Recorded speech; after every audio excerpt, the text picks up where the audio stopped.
honestly can't believe that I have physical copies for almost every book that I'm planning on reading. I don't know if I'm proud or embarrassed.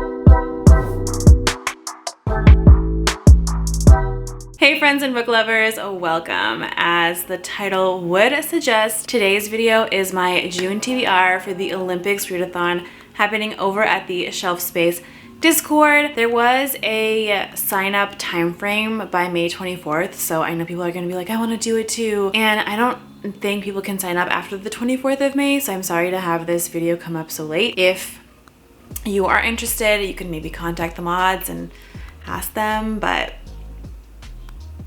maybe the next one.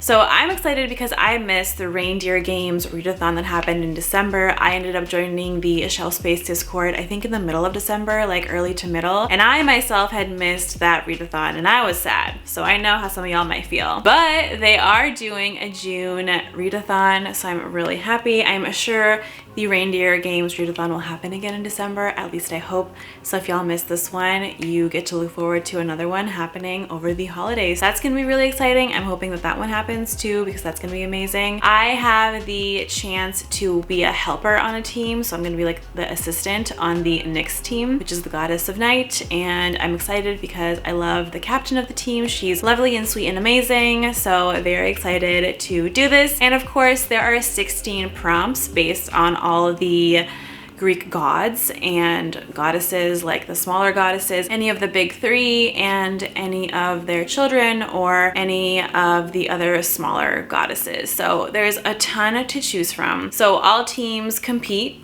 which is the fun part, and you get points depending on a few different things. You get double the points of your team's prompt. So obviously for me, I'm Team Nyx. My team's prompt is to read the last in a series, which would be really difficult if I didn't have a couple series that I just need to polish off with one book. And I thought, this book I saved for July. So if you saw my weekly reads on Thursday, you know that I saved this one for July.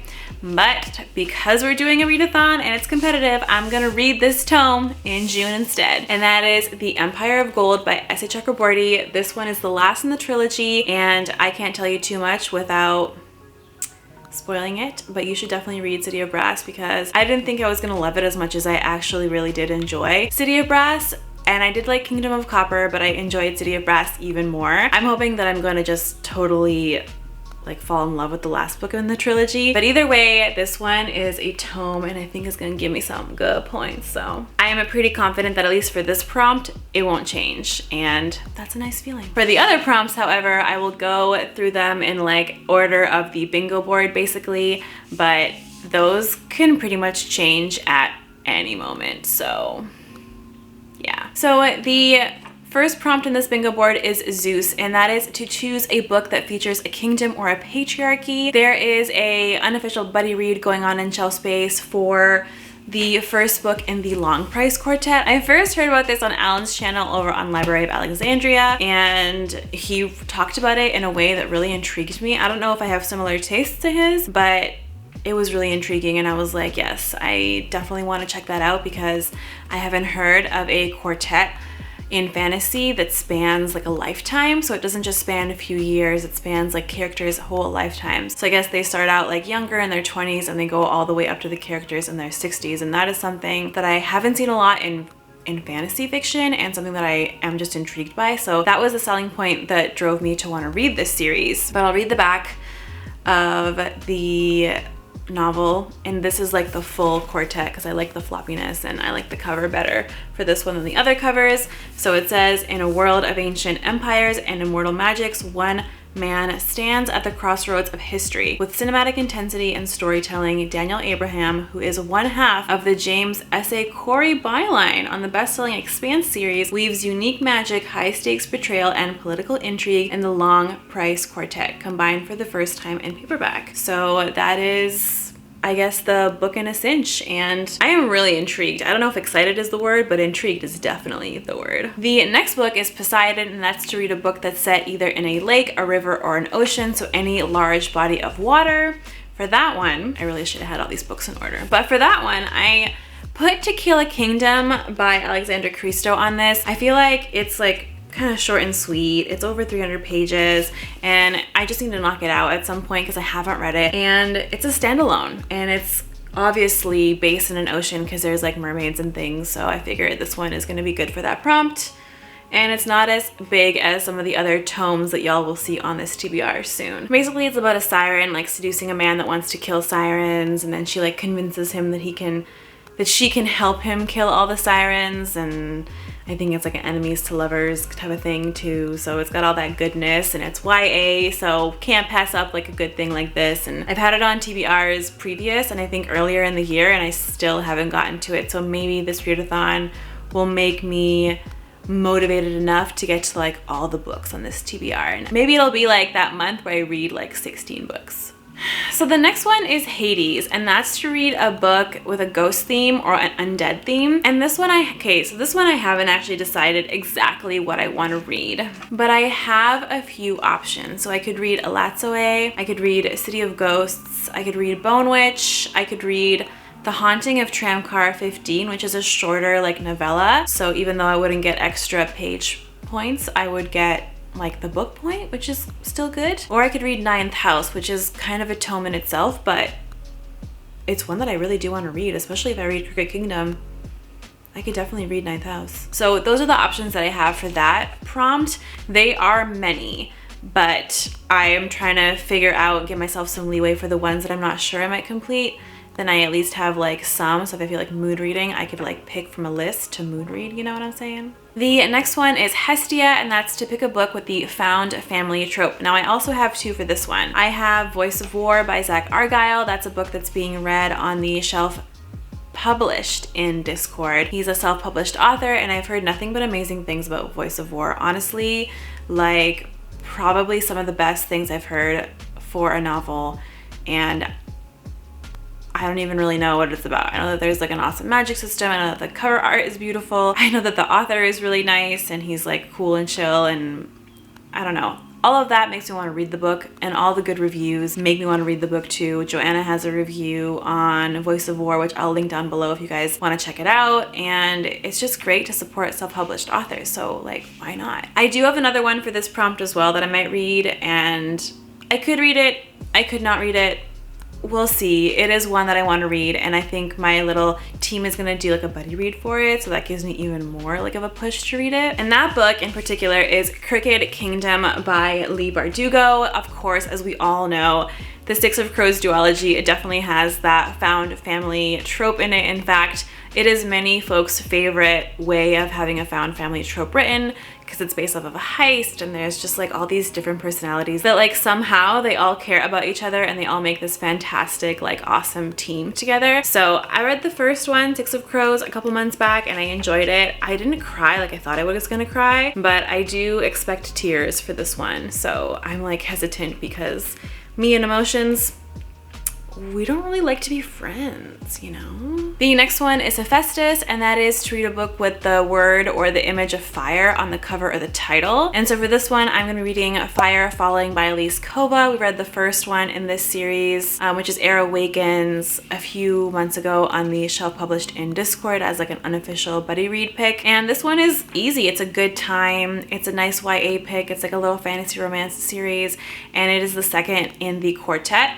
And I just figure that's a good one. If you're interested in this, I would definitely check out Air Awakens. It's YA, it's a little tropey, but it's definitely a fun, fluffy, and easy read. And I'm trying to sprinkle in some like nice, fluffy, easy reads in this readathon so I don't go too crazy with the tomes that I am reading. The next one is actually part of the official shelf published in reading buddy read thing, and I think Leslie's the one hosting it this month, and that's gonna be part of the Dionysus prompt, which is to read a book with a white or red cover, and this one definitely counts, and that's Dark Matter by Blake Crouch. I haven't read any of his books before, but I know that he has Dark Matter and Recursion, which are both like ultra popular books in the book community. Like anybody that likes fiction, no matter what kind of fiction, really does enjoy these two. And this one even got recommended to me by a friend that isn't like a booktuber, but she is just like a big reader. She loves to read. So I have high hopes for this one. I think it's gonna be a page turner, and I'm like scared but excited at the same time because this is not my usual genre, and like a thriller, mind-bending type of book isn't one that I usually go for, even though I love mind-bending movies and mind-bending shows.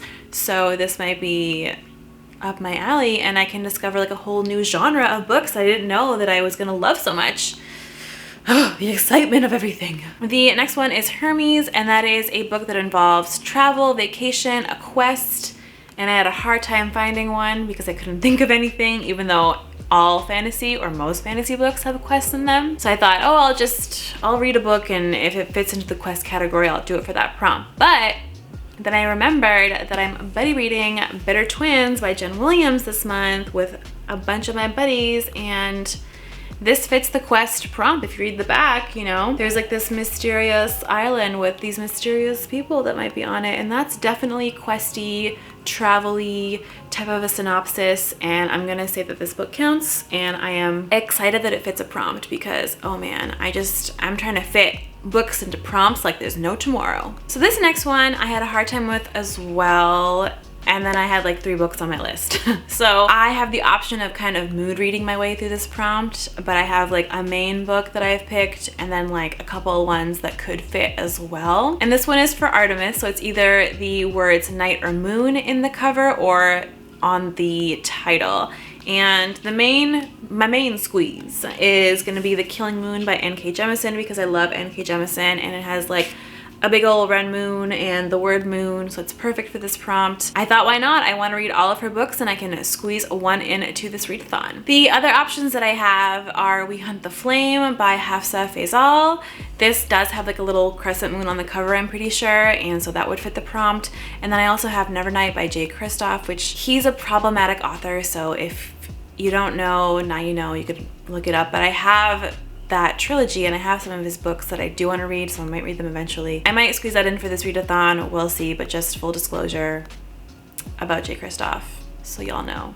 But it does have night in the title, so it would work for this readathon. So the next one is Apollo, and that's to read a book in a non-traditional format. So like a book written in verse, a graphic novel, anything like that. And I am choosing a graphic novel because I've been meaning to reread the first one in this series and then jump into the rest of it because I really enjoyed it last year and I don't know why I didn't continue it. And that's Monstrous Volume 1 by Marjorie Liu and Asana Takeda.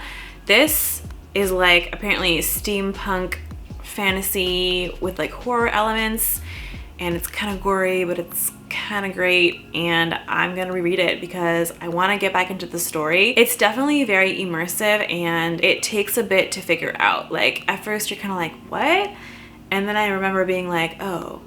So, and it just takes you on a journey that you don't think you're gonna have with this book. So I remember that, and I want to get more into the details, a better understanding of the world and the book, so that when I go to the second book, I am well versed in like what's going on. The next one is a military-centered fantasy or a sci-fi book, and that is for the god Ares. For this one, I have sadly still not read Valor by John Gwynne because I'm slacking, but I'm gonna read it for Ares because it's a military-centered fantasy and there's like a whole weapon and whole armies on the cover, so you know it works. And yeah, I know I need to get to it, so please don't shame me too hard. The next one is Aphrodite, and that's to read a book with a beautiful cover. And for this one, because I have a beautiful edition of this quartet, I am going to read the first one finally. And that is An Ember in the Ashes by Asaba Tahir. It is, look at how beautiful the Fairy Loot editions are. I know I shouldn't flaunt it because some people didn't get to buy it, but I'm really happy that I got it because my gosh, it is gorgeous. And I know the gist of the story, but not well enough to explain it. And if you want to check it out, you should, but I do feel like everybody has already read this except for me, so I don't want to explain it too much depth, but it's YA, and I've heard that it's like kind of like YA grimdark, but also fantasy based and like Middle Eastern based as well, and just like really beautifully done. And most people, even if they don't like YA, love this series, so of course I'm excited. The next one is Hera, and that is to read a book with a queendom or a matriarchy, and my pick is gonna be Poppy War by R.F. Kuang. I was supposed to read this last month for Asian Readathon, and I didn't get to this book last month for Asian Readathon. I mean, y'all know I got caught up with life, and I'm moving, and I'm doing the things. I'm doing all the things in early June and late May. So didn't get read, but we're gonna read it in June, hopefully, because I really need to read this. I hear people talking about it, I hear people reading it, and I want to know what everyone's talking about because I'm having Poppy War FOMO. The next one is Demeter and to read a book with food on the cover. Now this prompt was so heavily discussed among fantasy readers because it is not easy to find a fantasy book or a sci-fi book with like actual food on the cover. So my main squeeze for this one is With the Fire on High by Elizabeth Acevedo. There's like tons of fruit on this, so this one came highly recommended from a lot of people. I also am thinking of reading Soul of an Octopus, which has an octopus on the cover, and I know that they're really smart animals, but they're really tasty also, so that's gonna be a contender. And then there is the Southern Book Club's Guide to Slaying of Vampires, which has like oranges or peaches on the cover, so that would also count. But I might mood read my way through this prompt if and when I get to it, so we will see. If you guys have suggestions for like books that fit this prompt, leave them down below. I definitely need all the help I can get with like a good fantasy or fiction pick, but if not, I'm gonna go with this one because it's gorgeous and I do want to get to it. So the next one is Political Intrigue, and that is Athena's prompt, which is like the goddess of wisdom and all things amazing. I really do love Athena. She's a badass babe, and for this one I had a couple options, but I have put down The Well of Ascension by Brandon Sanderson. As far as I know, this novel can be a little slow, but there is a ton of political intrigue in it, and I just think it's the perfect thing to read for the readathon because I read The Final Empire. I loved The Final Empire. I thought it was such a beautiful story and it was so well contained. Like even if you just read that story, it would be enough somehow, but because I loved it and I really loved the characters, I definitely want to continue with the series and see where some of my characters have gotten to so far, and this is what I'm gonna do for Athena. Read this one for political intrigue because I've been told there's definitely political intrigue in this one. And so the last prompt, because I've already gone over what I'm gonna read for Nyx, and Nyx is technically the last prompt. The last prompt for this video is Eos, and that is to read a first in a series. And since I also didn't get to this in May, it's back on my list, and that is Master of Sorrows by Justin T. Call. The sequel to this came out, I think, in May, and apparently I was told in a comment that it's gonna be like a 12-book series with like, I don't know if there's like 4 trilogies for each, either 4 trilogies or 3 quartets for each that spans the 12-book series, which is like insanity because that's kind of like Wheel of Time style. And these authors are coming out with these like huge immersive like series and novels, and it's blowing my mind because I can't, like, my imagination is such a crazy thing. So I think this is amazing that they're like tapping into this and creating these awesome trilogies. I hope I love this. This is kind of like the first one, at least, set in a school setting, and it's kind of like what if the Dark Lord became all powerful and wasn't like defeated, so like kind of like Final Empire but like the school setting way. So it's more like a Dark Lord origin story than like the Final Empire, which was like a different Dark Lord story, and those are some of my favorite premises. So this one has been high on my TBR for a long time. I definitely want to read it. It's also a tome, so this is one of those books that it's gonna be hard for me to finish because it's so big, but I'll definitely get some good points out of it, you know. Looking forward to this one. So that's it for this TBR. I mean, when I say that's it, I discussed 16 books, guys, or like even different like possibilities for some of the prompts. So definitely more than 16 books in this TBR video. So I hope that you enjoyed it. If you have any suggestions for me for any of the prompts that I might not have thought of, especially for Hades and Demeter, if you guys have ideas for books that I could fit into Hades and Demeter, leave them down below. I always want to like get a good list going of all those prompts because I don't know if there's like a spreadsheet out there that has all the possibilities of books that you could choose from, and sometimes you just don't know what's in a book until someone tells you. If you like this video, please click the like button down below. That really does help me out. And if you like this content and you want to see more from me, please don't hesitate to click on that subscribe button.